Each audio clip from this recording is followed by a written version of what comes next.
സ്വന്തം പുത്രൻ്റെ വായിൽ ഈരേഴ് 14 ലോകവും കാണാൻ ഭാഗ്യം സിദ്ധിച്ചവളാണ് യശോദമ്മ. ഒരിക്കൽ ആ കുഞ്ഞുണ്ണി അമ്മയുടെ മടിയിലിരുന്ന് പാൽ കുടിച്ചുകൊണ്ടിരിക്കുകയായിരുന്നു. പെട്ടെന്ന് ആ കുഞ്ഞ് കോട്ടുവായിടാൻ തുടങ്ങി.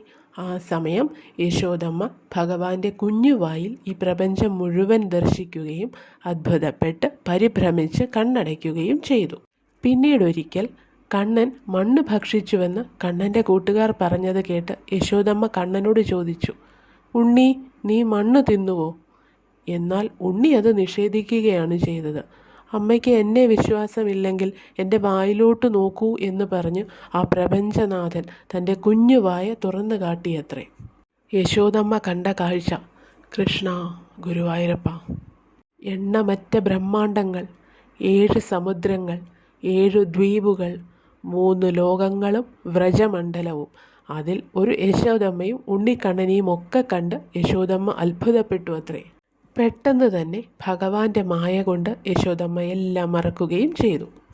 ഭാദ്രപദത്തിലെ കൃഷ്ണപക്ഷ അഷ്ടമിയും രോഹിണി നക്ഷത്രവും ചേർന്ന അവസരത്തിൽ അർദ്ധരാത്രി സമയത്ത് കൃഷ്ണ ഭഗവാൻ ദേവകീ ഗർഭത്തിൽ നിന്നും ഭൂമിയിൽ പിറന്നു.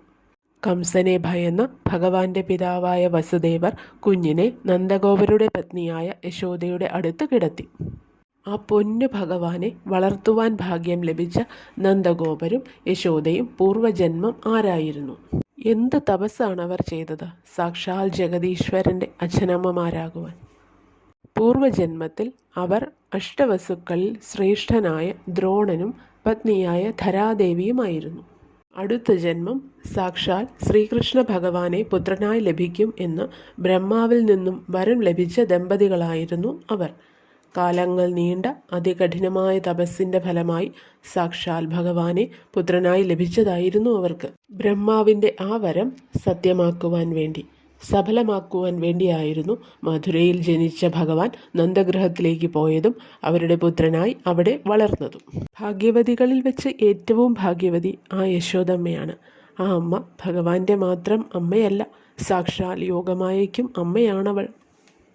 കുട്ടികളെ തമ്മിൽ മാറ്റുന്ന സമയം യശോദമ്മ ജന്മം നൽകിയ പെൺകുഞ്ഞിനെ മാറ്റി ശ്രീകൃഷ്ണനെ യശോദമ്മയുടെ അടുത്ത് കിടത്തുന്നു.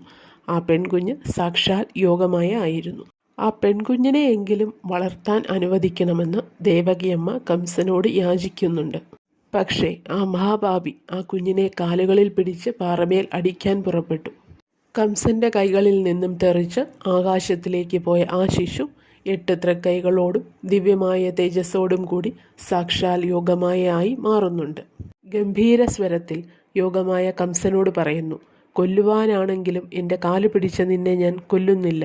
നിന്റെ കാലൻ ഭൂമിയിൽ ജനിച്ചിട്ടുണ്ട്. ദുഷ്ടനായ കംസ, നിന്നെ വധിക്കുവാൻ ഭഗവാൻ അവതരിച്ചിരിക്കുന്നു. പരിഭ്രാന്തനായിട്ട് കംസൻ ഭഗവാനെ കൊല്ലുവാനായി ഒരുപാട് അസുരന്മാരെ നിയോഗിക്കുന്നുണ്ട്. അവരെയെല്ലാം ഭഗവാൻ വധിക്കുന്നുണ്ട്.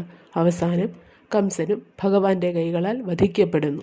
ഭഗവാന്റെ നാമകരണ വേളയിൽ ഗർഗമുനി നന്ദഗോപരോട് പറഞ്ഞു അത്രേ, ഈ പുത്രനെ സ്നേഹിക്കുന്നവർ ഭൗതികമായ ശോകങ്ങളാൽ മോഹിതനാകുന്നില്ല. അവർക്ക് മായാബന്ധം വരികയില്ല. ഇവനെ ആശ്രയിക്കുന്നവർക്ക് നിത്യമായ ആനന്ദം നേടാൻ സാധിക്കുന്നതാണ്. ഇവനെ ദ്രോഹിക്കുന്നവൻ നശിച്ചു പോകും. ഈ പൈതൽ തന്നെ സൽഭാവം ചൊല്ലുവാൻ ആരിലാരുമേ ഇല്ല ഇപ്പോൾ. വിസ്മയമാണ്ട ഗുണങ്ങളെ ഓർക്കുമ്പോൾ വിഷ്ണുവെന്നിങ്ങനെ ചൊല്ലാമത്രേ.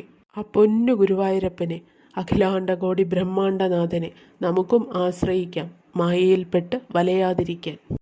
ഹരേ കൃഷ്ണ, ഹരേ ഗുരുവായൂരപ്പ.